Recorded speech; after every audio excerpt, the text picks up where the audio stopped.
Here we are now, gathered in Boulder County, Colorado. What comes to mind when you envision this land? What kind of secrets does it want to reveal? What are the stories this soil holds?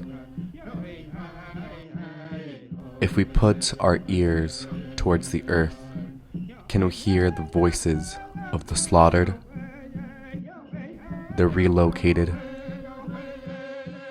the oppressed?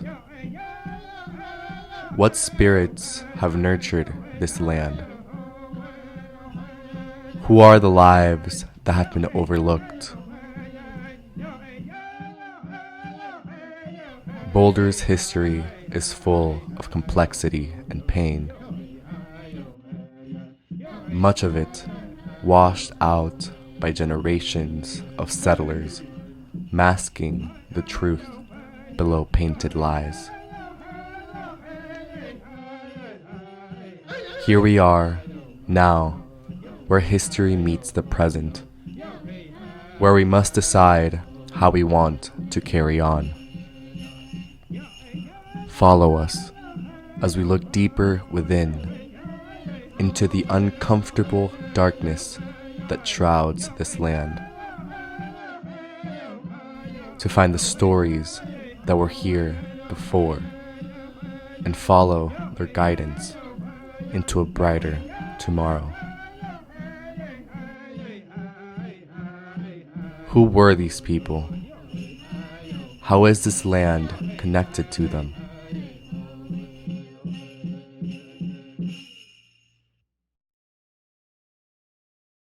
We met with different members of various communities to discuss the past, present, and the future of the land and the people that reside on it.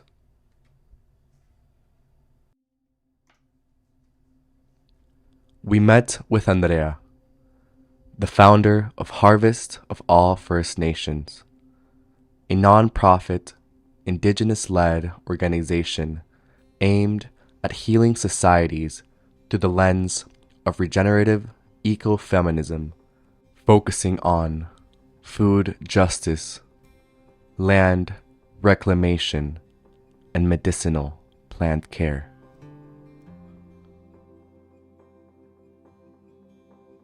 My name is Andrea Yololteo Chanchiwi. The people are from the Aztec, Chichimeca, and Black people. My people used to travel really far between north and south and used to make relations with several tribes, and themselves used to be colonizers as well of other smaller tribes to have them become part of our own tribe. That's why we grew into become the Mexica people. However, we used to travel all the way here, and how we know that is based not only on, story or anthropological knowledge that is now researched, but it's also based on oral stories and based on what we know that the language used to be here, our language. A proof of that is through the Ute people that have a knowledge that my people used to be here before. Also some of the original tribes that now they are named here as the stewards of the land, like the Cheyenne, the Arapaho, the Shoshone, and the Ute. Between the Ute and the Aztec people, they exchange so much information, and so many items too, food and harvest, perhaps, uh, clothing and other knowledge, even language, where the Uto Azteca language came about. And it's an emergence between the Ute language and the Aztec language. Also, I just had contact with some of the Shoshone folks, and they always have told me, "You are our sister tribe. Your people used to come here to our lands and exchange and share with us." So, for us, in general, adaptation hasn't been as challenging as opposed to other native nations where they have struggled with a lot of generational trauma and with a lot of generational desperation due to the fortified land relocation.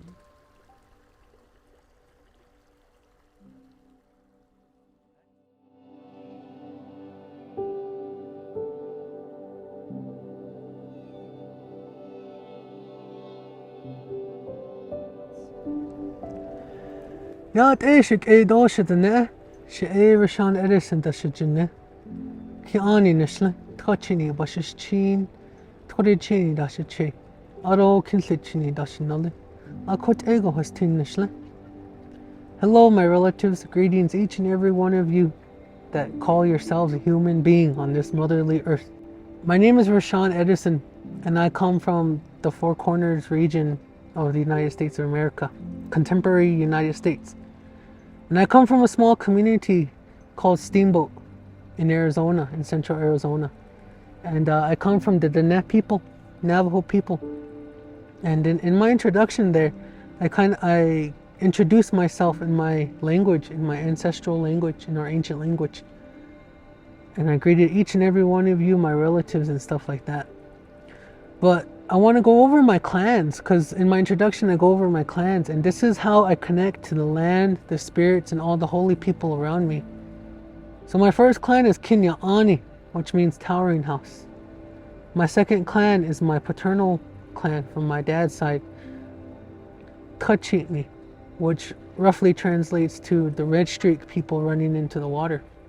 My maternal grandparents' clans are Torichitni, which is bitter water.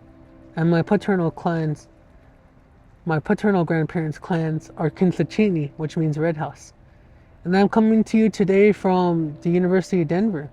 I graduated here with a Bachelor of Arts in Anthropology and Critical Race and Ethnic Studies. I'm a visitor of this land, and I graduated here in the summer of 2022 as an Indigenous scholar. One of five Indigenous people to cross the stage, where our population rate at this institution is less than 1%.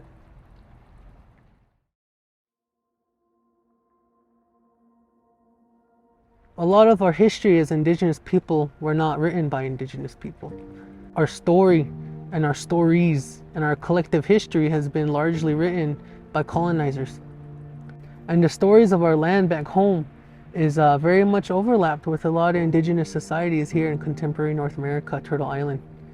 And when we think about that, there's a lot of diversity in the way that we interpret and embody our traditional story. Denver was once a very big trading route. It was a place where many tribal nations all across Turtle Island came up and down, side to side, and Denver was a hot spot. This community that we call Denver right now. And I attended this institution, which is now called the University of Denver, DU. And the history of this institution in particular is very daunting. It's very awful. It's very bloody. And to think about it, there was a lot of native people that called this place home, and that created a connection to this land right here. So at the university level here in Denver, specifically at the University of Denver, there's a very awful history. In 1864, our governor in Colorado, his name was John Evans. And during that time, Denver area was a trade route. Denver was a gold rush town during the gold rush. And in 1864, the village comprised of Cheyenne, Arapaho people, around 2 hours east of this institution. And that there was over 230 people, mostly women, children, and elders. During that time, the governor of Colorado said all United States citizens of Colorado has the ability to massacre merciless Indian savages. Now you think about merciless Indian savages, what does that really mean? You know, during that time, a lot of our native relatives were running away from the U.S. Army. They were retreating. They were trying to be at a safe space around this area. So when you think about merciless Indian savages, I truly think it was a term, an excuse to kill native people. It was an excuse to destroy everyone in their path who was in the way of the gold rush era, especially in the Boulder County. Boulder was a very beautiful space. It was a very beautiful space where a lot of people would come, pray, worship, hunt.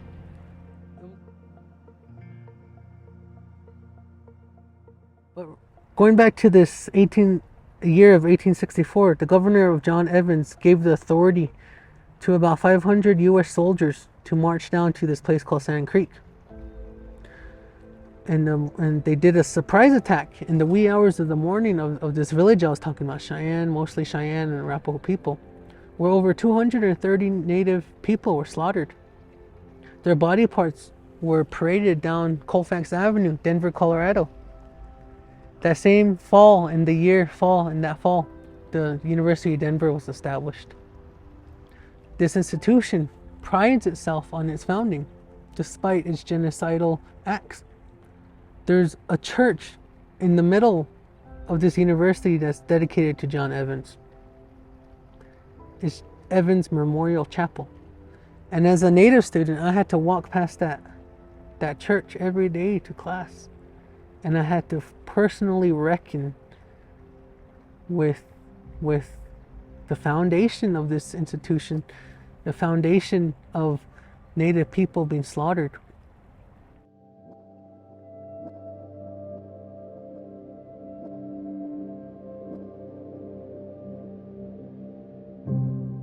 My family was not forced to go to the reservation or to relocate in Wyoming, or to the reservations with the Ute or the Northern Ute or the Shoshone people or the Cheyenne or the Dene, the Navajo.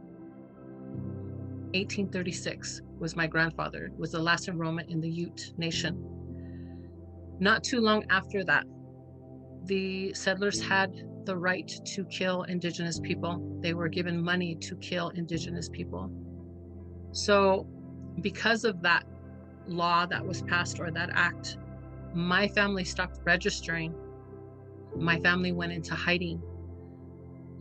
There was a majority of Indigenous communities that were in rival because they were forced to betray one another for their own survival and their own needs.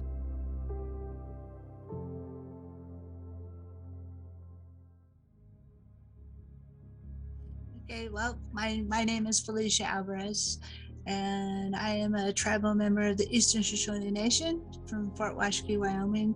I am also a Shoshone Bannock from Idaho, my grandfather's side. And my relationship to the land here is really, my people are a part of the land. We have direct relations, what we call our sister nation, the Ute Nation. So they basically were in this is their homelands. They originated here. I believe they had 7 bands of Utes throughout the state of Colorado at one time, Boulder being a part of that. So we're related to the Ute Nation through our language, our dialect, what they call the Uto-Aztecan linguistic languages, tribes. So that's how we're related. We are related to the Ute nations. At that time, there was no distinguishment of Ute, Mountain Ute, or Southern Ute. They had actually had their Ute names. To me, Boulder is kind of like my home in a lot of ways, basically because I grew up here. I have that connection, but also because of our connections of the past, where my Shoshone people, our Eastern Shoshone people, at that time, they weren't Eastern Shoshone. They were known as the Tukadiga eaters, what they call the sheep eaters. Our people used to migrate down to that northern part of Colorado in the mountains.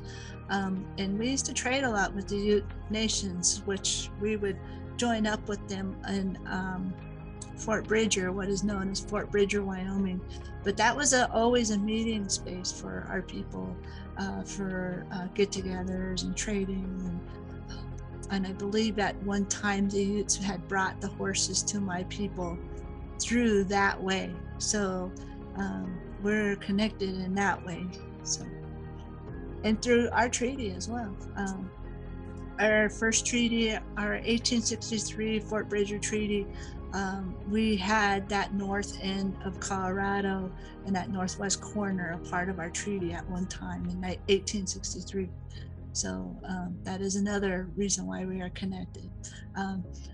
And really, our people go for thousands of years where we are at in Wyoming and what they call now Wind River Reservation, which to us was always Warm Valley. Those were our summer homes where our people live now. And we would migrate down as far all the way into Colorado just to hunt, whether it been hunting, whether it been trading, maybe there was conjoining of nations at one time. That's basically how my people are connected to Colorado.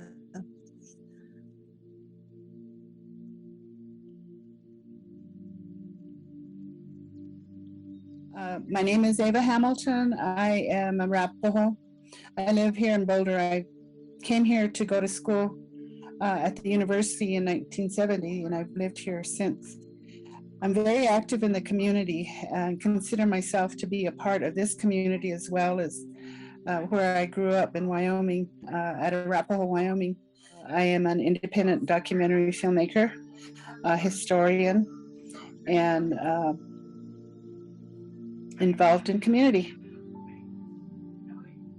Indigenous people, all indigenous peoples have been here for thousands and thousands and thousands and thousands of years. We have a long history here, and I've seen, I read about a study that from coastal university like Berkeley or UCLA, somebody major, and they studied a small selection of tribes, maybe about 17 from the Bering Strait on down the coast there.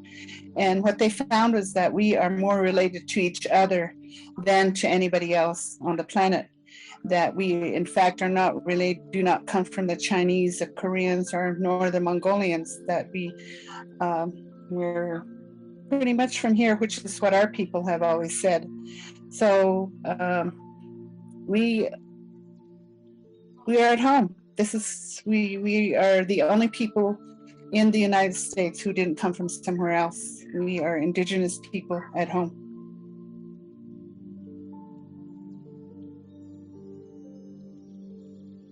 We were here, but we were not recognized as humans because we were not Christian. And so, according to that, there was nobody here. There was no people here, and it was all wild. They had to settle it, and that kind of mentality is still going on. Pretty much said, that all of these Christian nations could lay claim to indigenous lands and and enslave the people and make the land useful. And that's pretty much what still is going on today. They separated us from when they came here, because of their ways, they were able to separate us and to commit acts of genocide. And we're still recovering in many ways from that.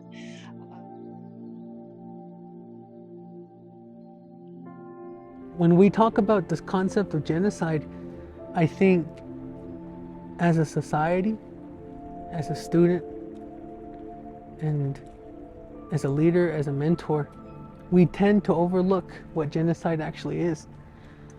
They frame this worldview as it's in the past. It's happened, it's gone, it's passed by, there's no more. But that's very indefinitely far from the truth.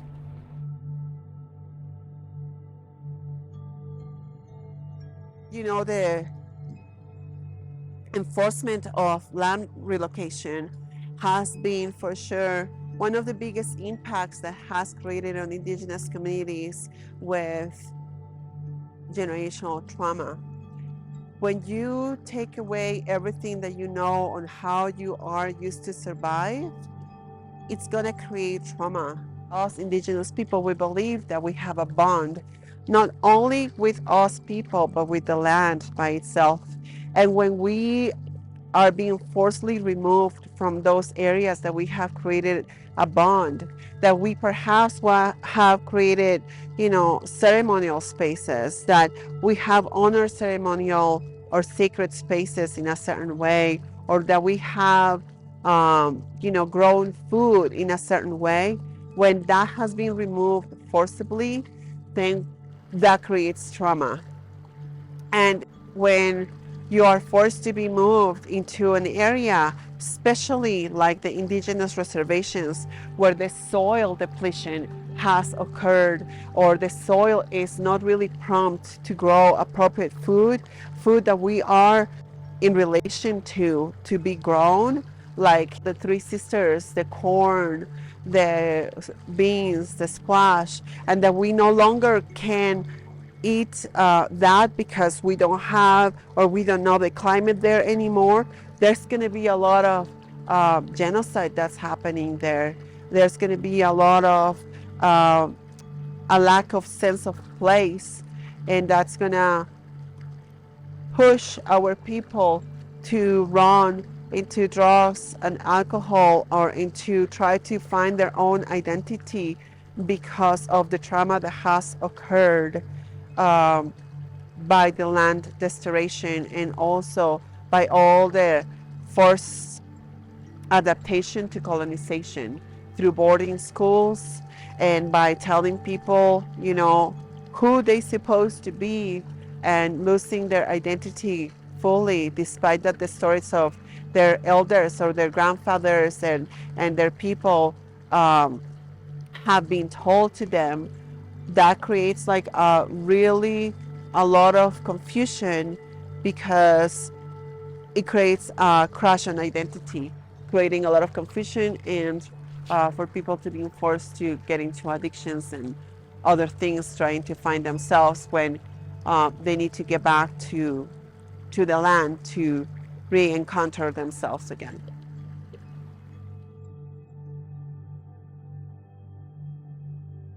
When us as indigenous scholars talk about genocide in the modern era, we see it through the forms of alcohol abuse, drug abuse, violence, gang affiliation, and health.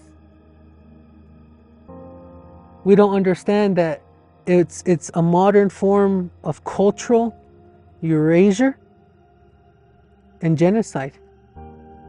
The alcoholism on indigenous nations are at an unprecedented level.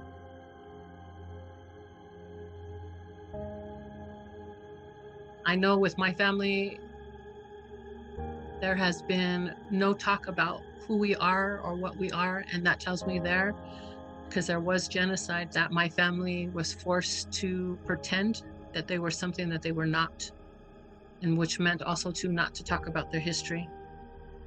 Because we were relocated and forced to pretend we were something that we were not, The one thing that my family has had for 5 generations that I can count to go back is alcohol. There has been huge drug use and alcoholism, sexual abuse, domestic violence, and rape. I'm the first person in my family to get sober, to start questioning who we are, where do we come from, why is there such a huge mystery, where are our stories, like who are we as people? So nowadays, our people are diagnosed with ADHD, depression, anxiety, severe anxiety, and things like that. And we don't know how to cope with it. We don't know how to find help. And I think a large part of that is because we have lost connection to Creator. We have lost a sense of being with our ancestors and our traditional knowledge. So when we can tap into that in that light, we'll heal ourselves and we can find that healing. As far as the traumas from the past, it's carried on through generation to get generation. It shows through the alcohol abuse, it shows through drug abuse. I mean, and with the fentanyl use and the meth use, and I went down that road myself at an early age, and I was smart enough to stop that in my early 20s, and I wised up, and not everybody does that. So I've seen a lot of alcoholism on the reservation, through my family, and just that trauma, I think that nobody ever talks about. And I don't think people understand what people go through when they're doing these things. It's just a way of hiding pain. In addiction, that was never a part of who we were, and it was not how we grew up, or it wasn't how our people lived. We didn't live that way with all these abuses, and I think it's really affected our people as a whole. Where you encompass in your hands, in your body, in your breath, every beautiful thing that has happened to your ancestors. Every beautiful thing, every laugh, every heartfelt emotion, we feel it the same way, but a little different from our ancestor, our grandma, 16,000 years ago. We feel her love right there. At the same time, that's not all we feel. We feel all the trauma, all the negative thoughts in our lives. It's cultivated, it's brought up. It's like a snowball. It starts off small and it goes down a hill and it gets bigger. Of trauma. So at the same time, you encompass all the traumas of your grandpas and grandmas way back in time. When you can keep those teachings, the song and the prayer of your grandmas and your grandpas that were passed down from generation to generation, it has the ability to tap into your blood on a cellular level, and it can heal you like that. It can uncover that laugh your grandma had millions of years ago, thousands of years ago.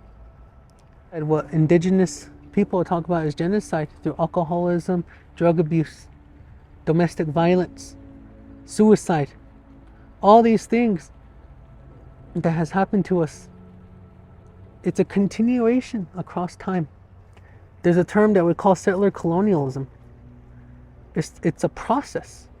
It's not a single event like our history books talk about. It's not a single event, it's a process. It's a process in which that keeps the elite in power and the subordinated dominated. And it's those spirits, my grandparents, they talk about it as spirits. The spirit of this alcohol, the spirit of these drugs, the spirit of this thing called hate, violence. It's very prevalent in our society today. And it's something that was introduced to us by colonization. It's something that's been cultivated through these couple of generations that this country has been here, and the founding of this nation.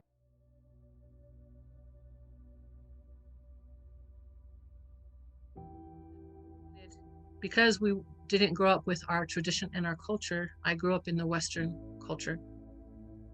And I was taught that Indians were bad people. I was taught that the cowboys were the good people.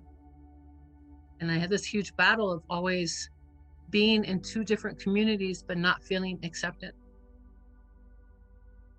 Why are there so many secrets?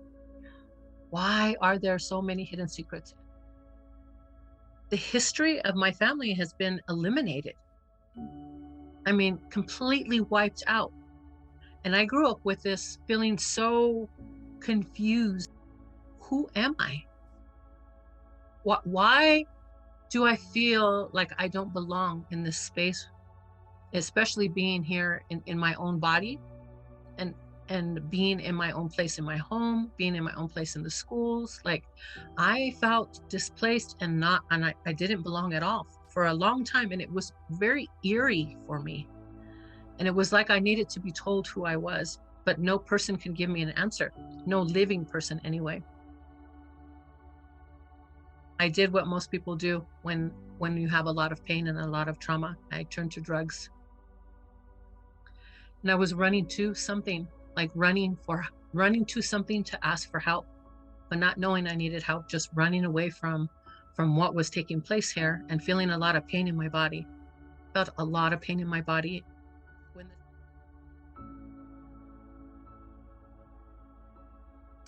I feel that the non-information of our nations is a part of that trauma as well. It's like the government wanted to just totally erase who we were and not be truthful. I mean, our school system is assimilation for everybody, not just for us. It's like you grow up one way and you listen to one way, so eventually we're all going to grow up to be the same. You know, we're going to be rah-rah America, and we're all going to be speaking English, and that's a part of that trauma. All these things that has been imposed to us in order to destroy us, to erase us off the face of this earth. All the disease, all the war, all the trauma that's happened to our people that was brought overseas from a foreign entity. No matter how much evil there is in the world during that time, you would say, to now, no matter how much evil, how much darkness, how much shadow there is here, there's always going to be a little speck of light. When you think about education, and we look at Indigenous scholars today, there's a lot of beautiful work that's been done. We are rewriting our history through a lens of an Indigenous perspective. So we may think about, why would I study anthropology in the first place if it's so awful? Well, that's just the thing. If no one else is going to study it, then I should study it. If no one else is going to do the work, then I'm going to do the work. I'm going to do the research. I'm going to do the ethnographic data. I'm going to conduct these projects in a way that's going to shed light upon my communities. So like my grandpa said, in the darkest of times there's going to be a little bit of light. But even in the beautiful, shiniest, awesome things on this earth, there's going to be a little bit of darkness. And that's what we call natural law.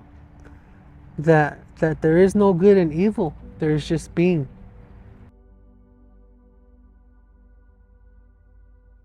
Things were tough for our people, but you know what? We're just as tough. We can figure it out, and we've figured it, most of that out, how to continue to have our cultures, practice our cultures, and be together. We're not just talking about our culture, we're living it. We're perpetuating it, and I like that. I like our peoples.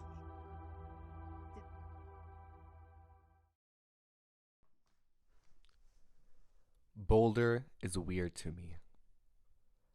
It's a strange environment of wanting to honor natives, but really has no understanding of who we really are.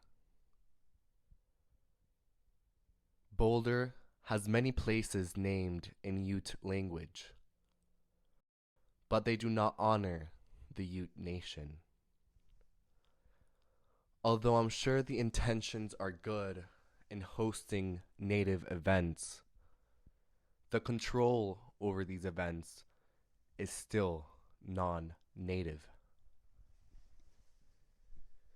To me, if you want to get to know the community, then invite the Native community to the table and work to have a better understanding.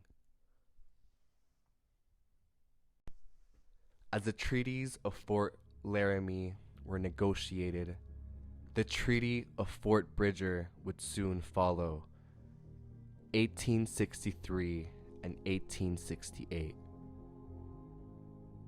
In 1878, the U.S. government took the treaty lands and placed the Northern Arapaho on their lands.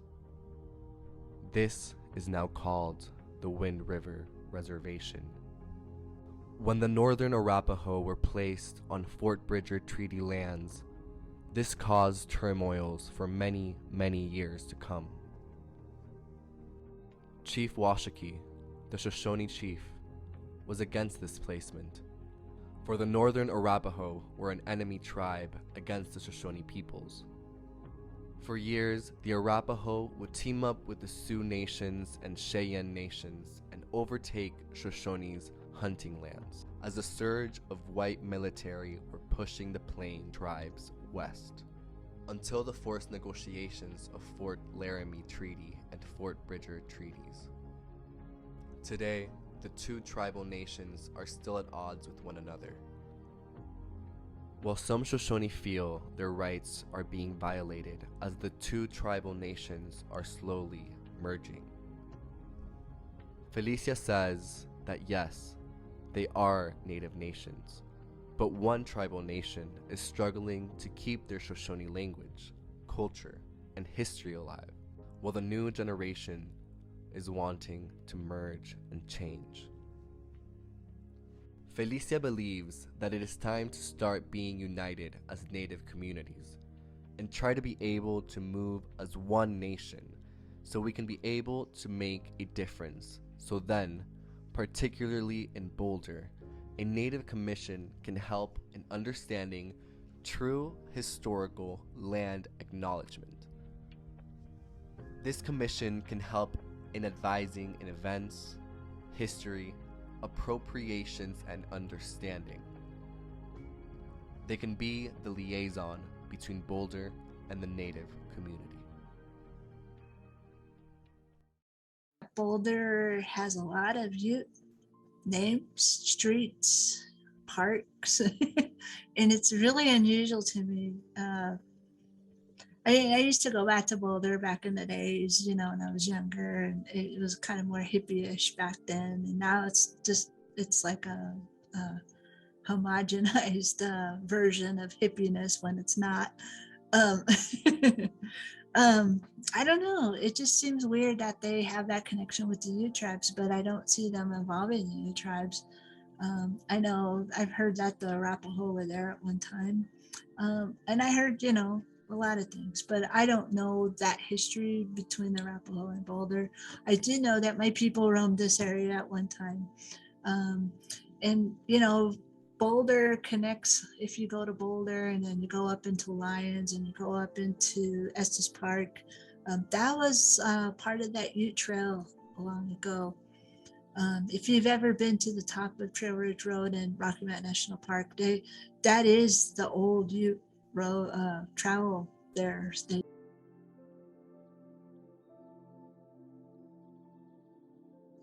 Yes, I'm for a united nation, but at the same time, I have to stay true to my Shoshone people. People may call me a staunch Shoshone supporter, but I don't see myself in that way. I stand for my elders and I stand for my people in our treaty and our sovereignty. Those are the things I stand for. And I stand for my family too. So I like unity, like I said, but it is my responsibility as a Shoshone woman, enrolled Eastern Shoshone woman, to stand for our people and stand for our treaty. As our elders always told us, our treaty is the foundation of our people, and it's up to us to protect that. Because with that treaty, it protects our lands, it protects our resources, it gives us our sovereign right to be who we are, without the government trying to interfere. And the good part about now is that a lot of our younger generation have gone to college, they're becoming tribal lawyers, they're stepping up to be able to protect us in the law system, and that's really important. I think people forget that, and it's just our responsibility to always be standing on that treaty.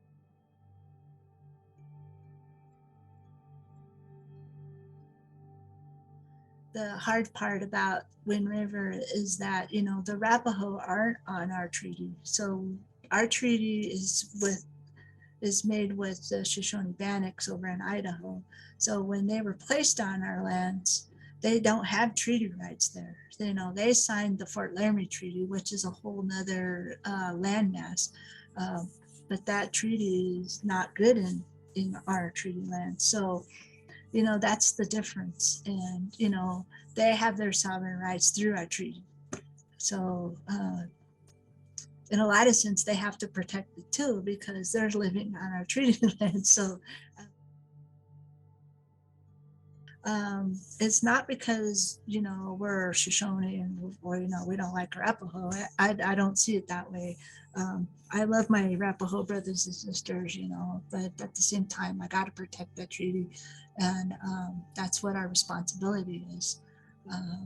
And I just hope that someday that they see that, yes, we are on Shoshone lands and we are living on their treaty lands, but those treaty lands are what protecting us as Arapahoes too. So I don't know if people see it that way. So, their sovereignty is protected through our treaty. I can't speak for my entire nation. I speak for what I see and what I know, what I have witnessed myself, my own beliefs, all the people that I work with up there on the res, and I call them my brothers and sisters, and we're all, doing our best to protect what's left. And I'm a part of that. I'm just a small portion of that. There's a lot of individuals up there that are doing that every single day.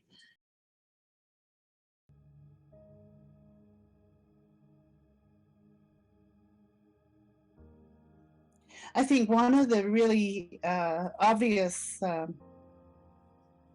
concerns is homelessness and affordability of housing, of climate change.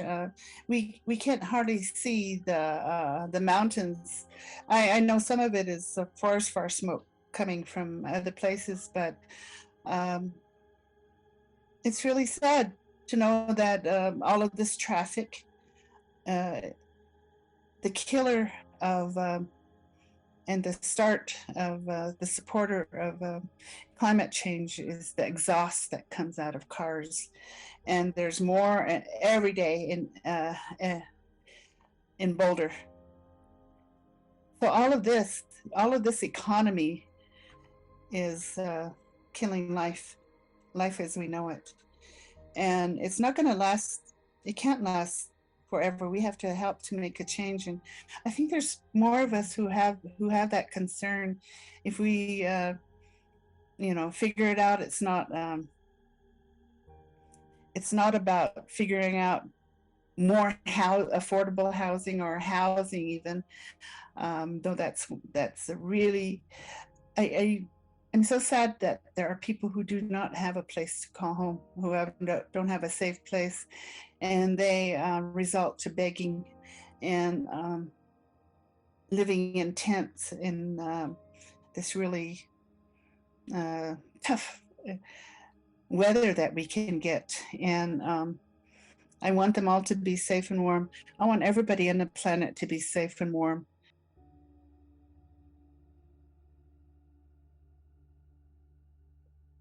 An ongoing environmental issue, it's definitely the lack of access to public housing, the lack of access to affordable housing, which it continues to um, promote, as we said before, the type of populations that occupies Boulder.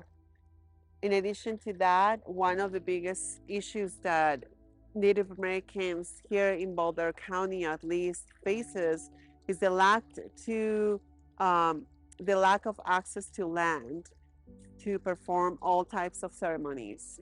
Yes, the county has tried to honor some agreements and has tried to give some pieces of land to some indigenous communities. However, it's all under their own restrictions. Even though that they say that they gave that land back, all the permits that are necessary for us to do and perform everything that we would like to do are not given fully. And the government continues to control how we manage the land, despite that it's said that this was given to Native Americans to perform ceremonies.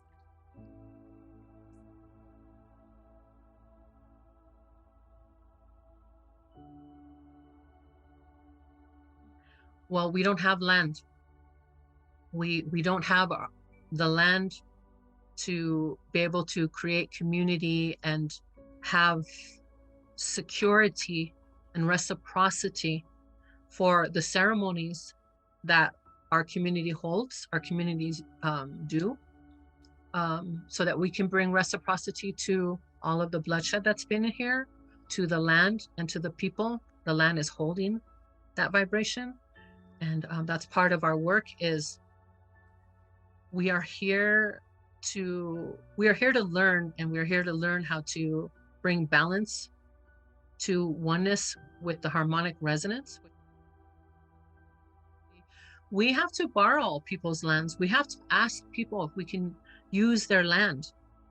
And we come from these lands. We appreciate being able to use or borrow people's land, but we come from these lands. My ancestors cared for these lands. My ancestors cared for these lands, and we don't have any land to continue to care and carry on the traditions of our great, great, great ancestors who walk these lands.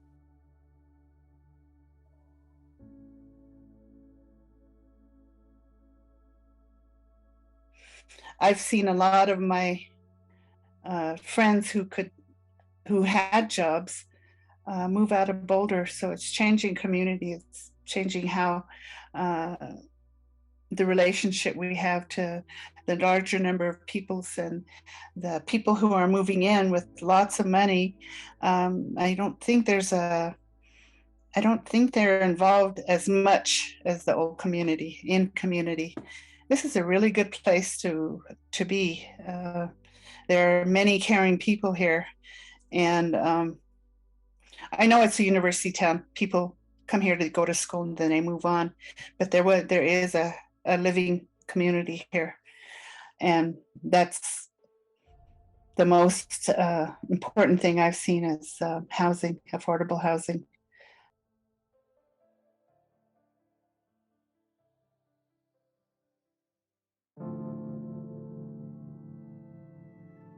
So for us, it is environmental issue because it is prohibiting us to continue performing our cultural way of living, and is prohibiting us to continue being in relation with everything else that is giving us life and to honor our ancestors through ceremony.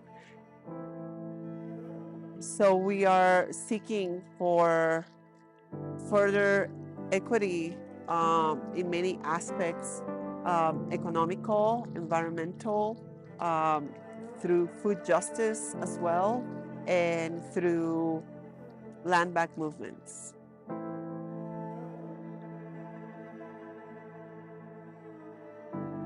Reparations are needed. Forgiveness is needed. People haven't acknowledged that the indigenous people were murdered for these lands. Those conversations need to be talked about. If we had our own space to be able to do the work that we're doing, then we can continue to carry on the traditions and cultures of our ancestors, and it would be space that would be untouched, and it would be left exactly the way that it's supposed to be. If we just leave the land as it is, the grass will always grow back as long as we don't take too much. The harvest will always come back as long as we don't take too much. But that's one of the responsibilities that we have, is to take care of the land and to make sure that the land is able to give our next 7 generations of what we've had, also for the 7 future generations.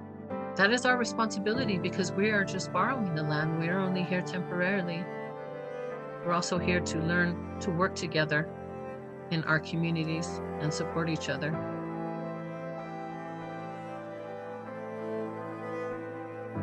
I wish someone would donate land to the communities that are out here doing the work. Why not gather community together, get some money and resources, and buy land for the indigenous peoples here? That's what I would feel would help with reparations. Or donate, and then we would go get the land, because that's really what we need.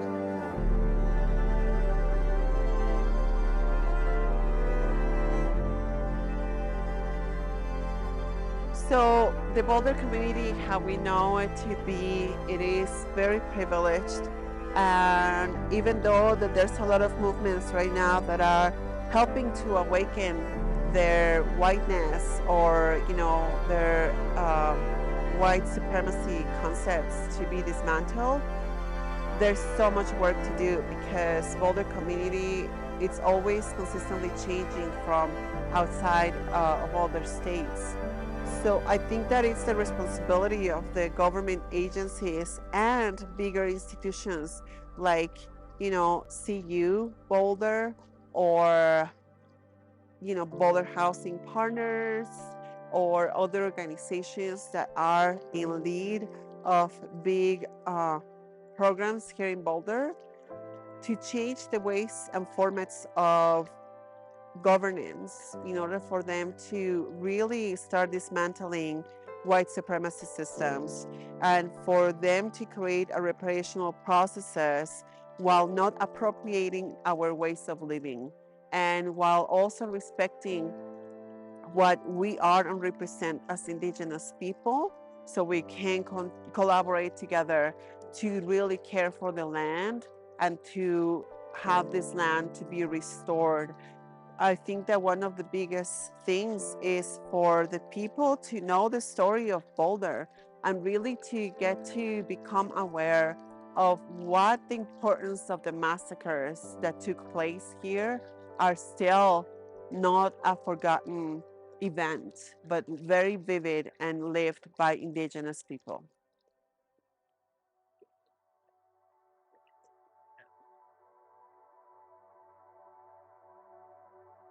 It hurts my heart now that I've been in a community that we always have to constantly be moving. There's a lot of lessons to learn in that, on adapting with things. But when we are bringing medicine to the land, and the land is bringing medicine to us, and we're bringing medicine to the community, we just want one place where we can just stay and be in community, and have that as our stability, have that as security. We deserve that. We deserve to be able to have a place where we can constantly go to anytime we want to sit in ceremony without feeling like we're disrupting or bothering anyone.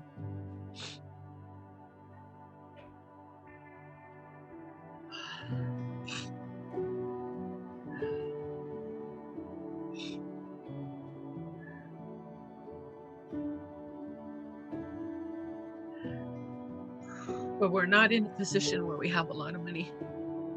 We don't. But that's going to change. That's going to change.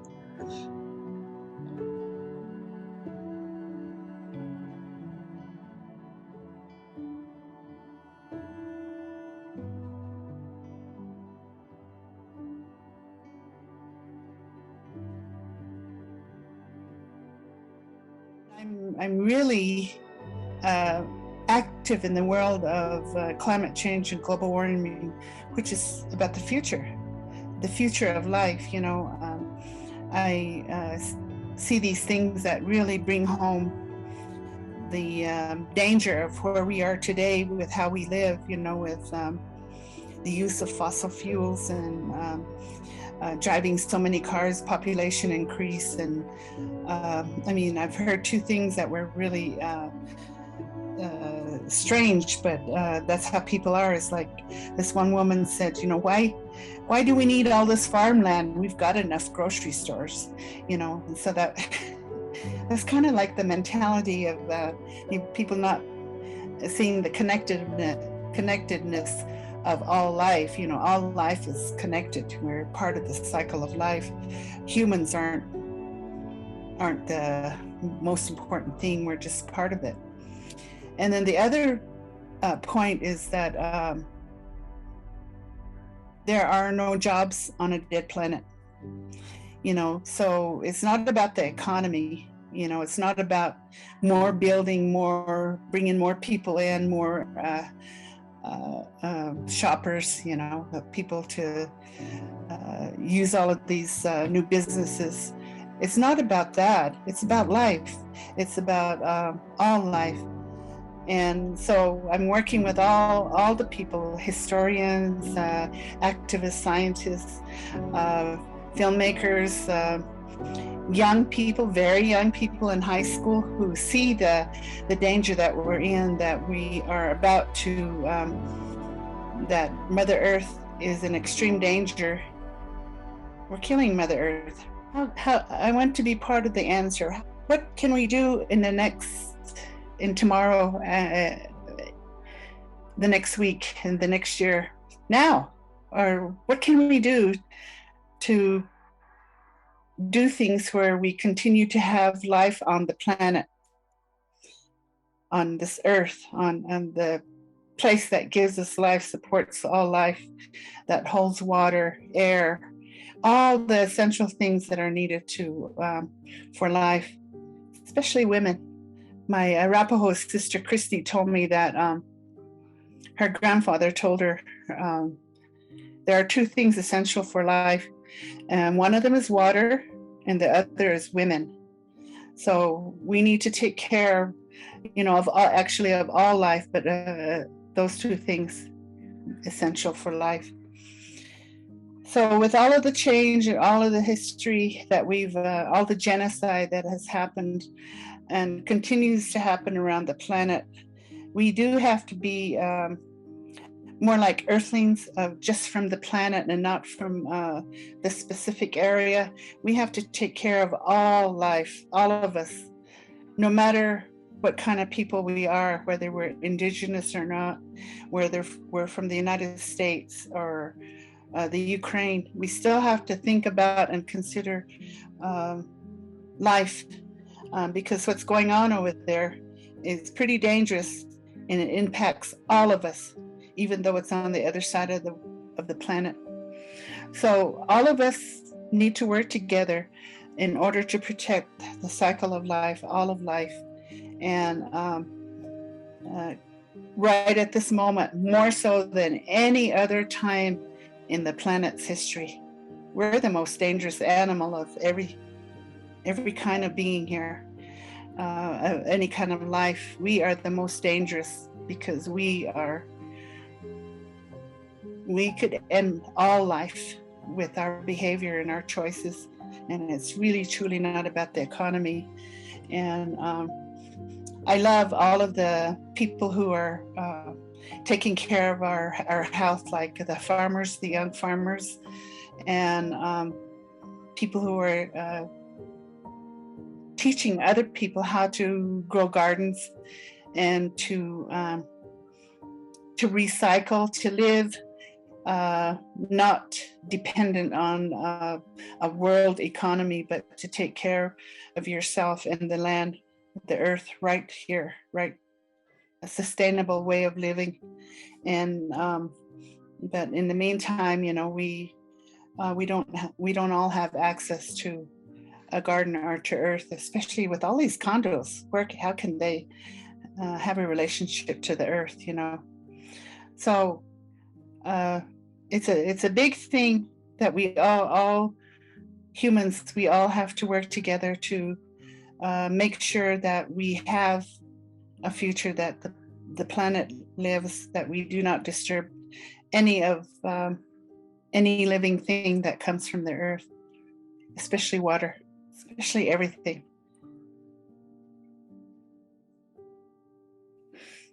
So our existence, our very existence for all of humanity, not only Indigenous people, it lays in our own hands. It is a scary time for all humanity. It is a super scary time. And that's where I am. Sometimes I get so into thinking about it that I can't sleep. And then I feel really bad that I'm still part of that exhaust production, pollution, climate change that's gonna kill us. Yeah. It's there though. I mean, we can do it. We figured out how to do many things. Let's figure this out. People, when I talk about what we were talking about, the death of the earth and all life, they said, oh, if there are no more humans, the earth will recover. Of course, but I want us to be here. I want humanity to be a part of this cycle of life. We are right now, but like I said, we're the most dangerous animal on the planet, able to end all life. That's not a good power. It's not.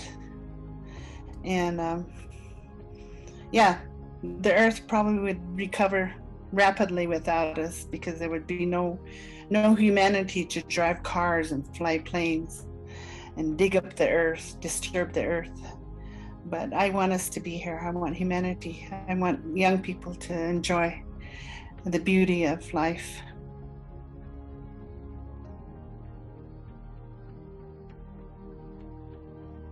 My time as an Indigenous scholar has really allowed me to reflect on my place on this earth and my place in this contemporary society that we call the United States, like that. And how Indigenous people, how Indigenous sovereignty is continuing to navigate the structures set before us. Hence the term critical race, of how this thing that we call skin color really does bind us in positions where our mobility as people are constrained and restricted in that light. I would want our younger generation to know that to not forget about your ancestors. Don't forget about the price they paid for us to be in that little piece of land that we're living on. Because at one time we were all over that land. My people were all stretched all the way into Idaho, through Yellowstone, through the Tetons, through Nevada, to California, and you know, we're related to the Aztec Nation. So all our people, we're like the north part of that came all the way up and almost into Canada. So I would like our younger generation to know the true history of our people, not just my people, but of their own people, no matter which nation they come from. Try to see what the past really was. Don't just take it for the word of the history books. Try to talk to your elders. Listen to, you know, some of your leaders, or just, you know, learn about your tribal government. That's a big, so learn about your people, learn how your tribal governments run, learn about your ceremonies. And if you don't, try to learn some of your language. Don't let the language die. So not fluent in my language. My aunts are all fluent in their language. My mother was too. And I've learned through the years, you know, some of our language, but not enough, because I didn't grow up with it, and it's really hard to keep that language if you're not speaking it every day. So if you are there with your elders, take advantage of that. Learn from your elders, talk to them. Don't forget about them, because a lot of people forget about our elders. And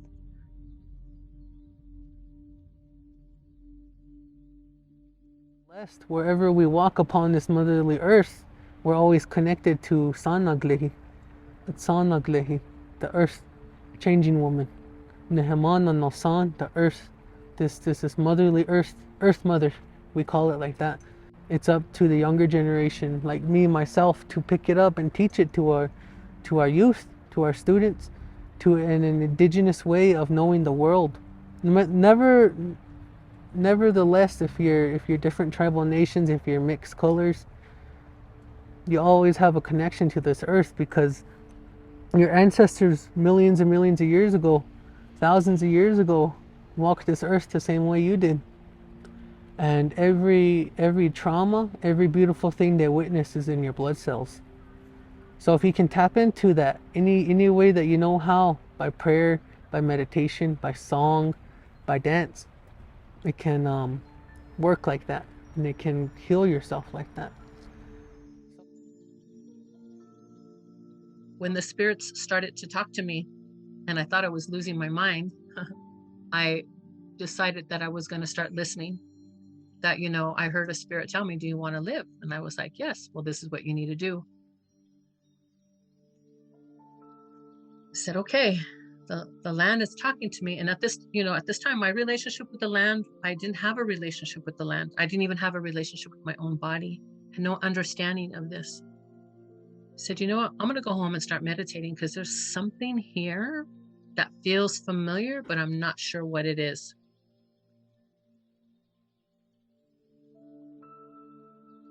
Little by little, step by step, it led me to my indigenous communities, and it helped me with my sobriety. And I went to it every day, because I felt the unconditional love. I felt this surrender. I felt this deep release of all the shame and guilt I had been holding on to.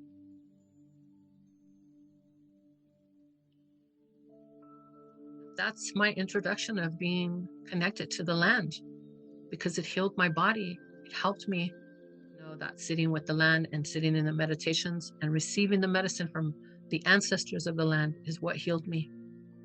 So I may not have been raised with my tradition and culture, but what my ancestors come from, who my ancestors come from in their relationship with the land, called me back.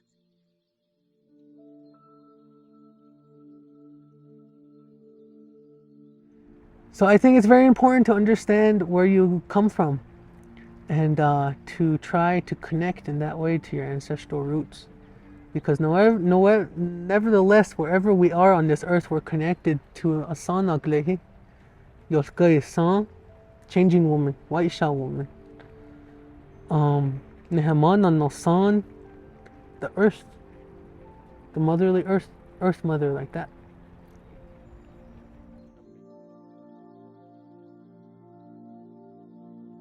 I like being connected to my community and sharing our stories. I realize how important our stories are. They are the medicine that heals us. They are the medicine that gives us hope. They're the medicine that really helps the connection to our ancestors, who are here with us, but not in the living form, because they're right here with us. They never leave us.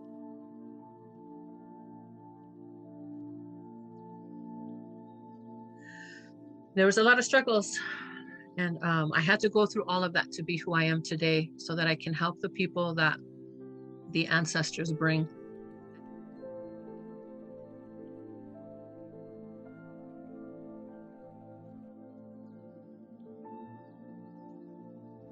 Our communities can rewrite our history and through a lens that's accessible and that our community can understand it in a way that is going to empower and uplift themselves. How do we make our voice one? Is to bring a lot of people together through festivals, through powwows, through traditional ceremonies, through the sweat, through the prayer lodge, like that. We bring our people together and we exchange beautiful life-way knowledges, right? Our communities need each other more than ever. The amount of indigenous people going into higher education is not nearly enough to make a really, really, really huge dramatic shift in the way our society operates. How do I make my professional life my personal life? And how do I make my professional and personal life in tune with Creator? How do I do that? That's something that I struggle with on a day-to-day basis.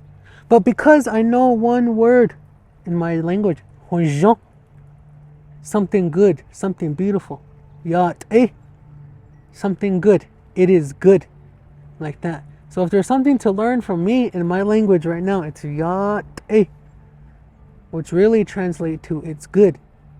The white English language might translate it to hello, hi, hello. But in reality, that's not what it means. It means it is good. Yat, it is good. It is beautiful. It is prosperous. It is balanced. When you change our meaning of our words to a simple phrase like hello, you miss all that context and relationality of what that word actually means. I remember when my ancestors came and spoke to me, and they told me that they were waiting for someone in the family to want to walk these ways back to from my ancestors' original tradition and culture, and that everything that I went through is because I carried my ancestors' pain, sorrow, and suffering. And I was in my drug addiction for 25 years, and I went through a lot of things that really taught me good lessons in my life. But I was able to come into a space and ask for healing. I carried that from my ancestors so that they could heal. That's why I did that, so that they could heal. And I know that they're here with me. No matter where you are across this motherly earth, Neheman no San, you're going to have a connection to your home. Because the same landmass you're sitting on is the same landmass way over there across the earth. We are visitors of the land. We do not own this parcel of land that may be translated in acres. We don't own it at all. This is everyone's land. By everyone, I'm not talking just about all the nationalities, what we call races. There's only one race, and it's the human race.